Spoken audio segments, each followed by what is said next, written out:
We're just going to jump right into this one, ladies and gentlemen.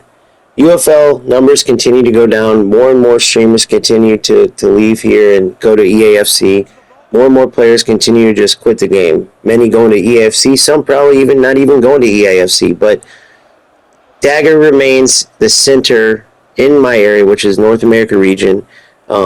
Not saying he just that's where I am, and that's who gets matched with a lot of players around here. But every region has their Dagger, right? And there's a handful of them, but he remains being the center of the problem with UFL and the reason why many players quit.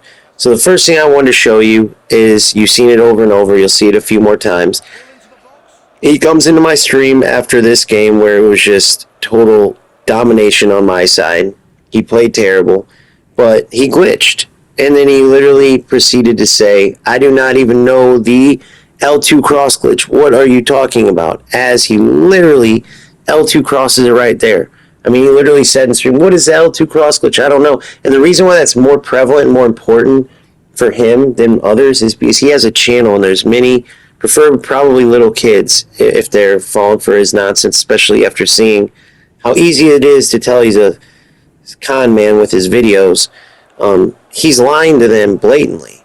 And I have a problem with that because that kind of stuff ruins the game too. Feeding them bogus information, lying outright just so easily. I mean, Dagger, do you not realize I have this stuff on video? But let's get into the bigger problem than that and the wider spread issue and why this is connected to the ever decreasing number of players and streamers and so on and so forth that's essentially just killing out UFL. And again, I have to reiterate, Dagger is just an example. The problem stems from UFL and allowing this kind of stuff to happen, right? That's where it starts. But there's no doubt that players like Daggersport who are willing to do this and abuse this kind of stuff. I mean, you'll see why I fast forwarded through this game because at halftime, spoiler alert, he literally had 0 shots. He had nothing. So the whole point of what I'm trying to say is that there's nothing to show here until I show you why the game's so broken. Imagine being a player, and you'll see the stats at halftime. This was that glitch he tried to score on. Imagine getting scored on that when your opponent had literally no other chances, and you know that a bug hurt you. How many games are you going to keep playing with that being the case until you go to a game that doesn't have that? This is the problem with defending now. UFL did well with their defending at the beginning, but this is why players like this are able to continue to win this way and get a result. Because many of them, if they couldn't win the way they do, they have no skill, so they would just quit.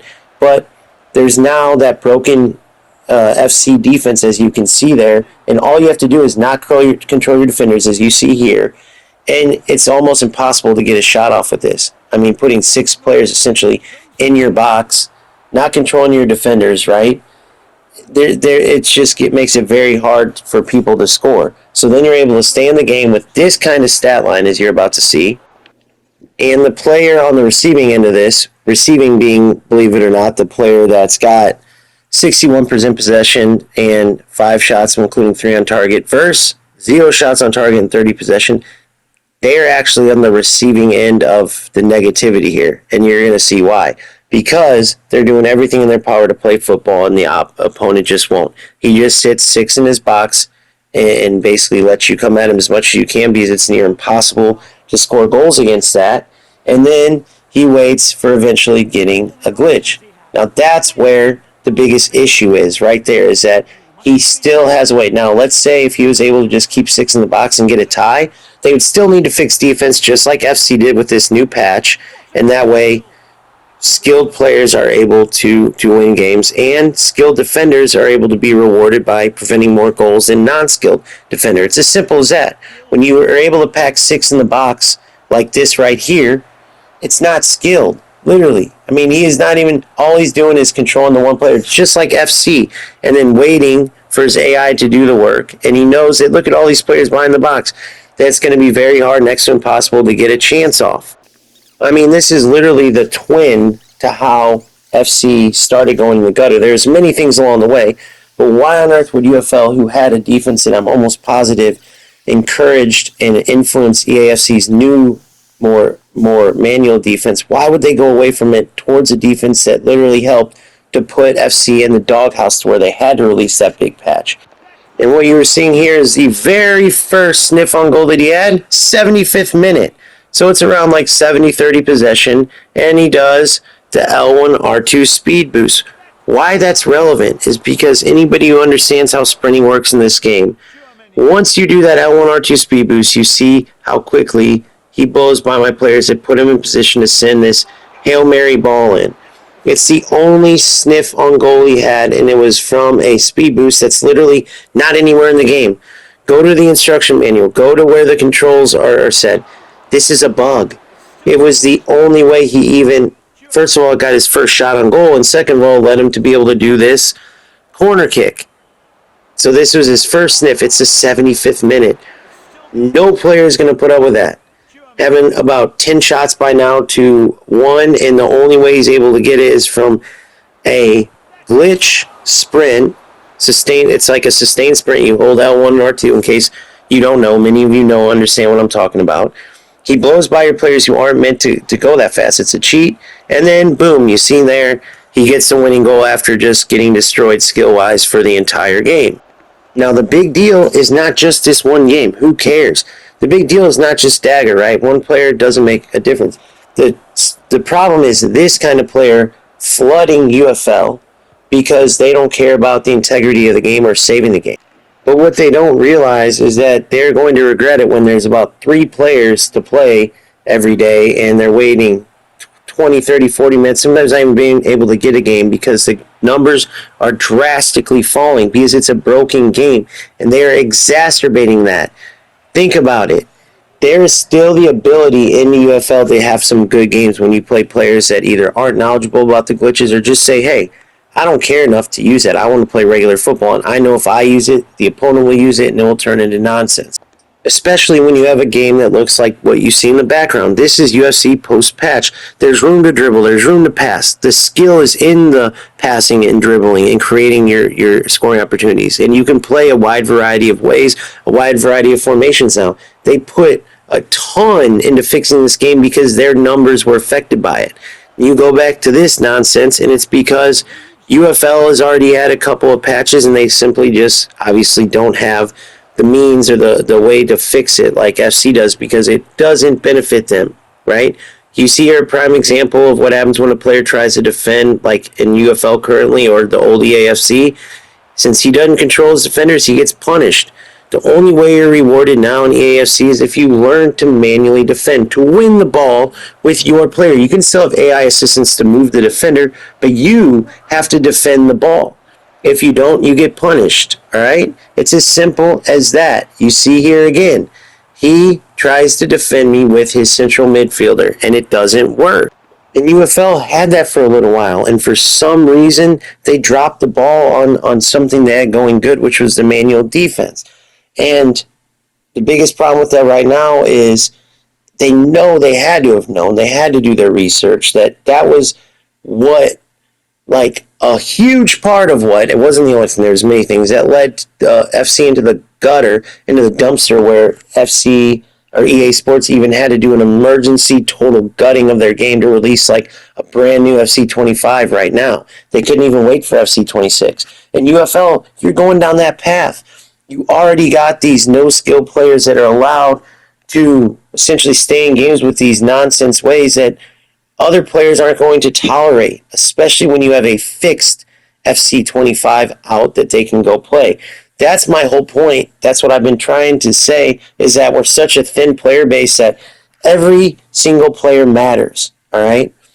I went from being totally bullish on this game, creating a channel around this game, still having great numbers when I stream and do videos on this game, to totally not even wanting to play because it's not fun anymore. Seeing more and more of my players in my chat go from we're excited, we're so glad to build this game to I'm done with this game. You're seeing more and more content creators leave and go back to FC or just be done, right? And you're seeing the number of overall players dwindle, and it's going to continue to go that direction, right? And players like Dagger, playing like you just seen in the background, only are speeding up the process. So will I just totally abandon the game? No, because it's nothing for me to just continue peeking my head in and stream it every once in a while.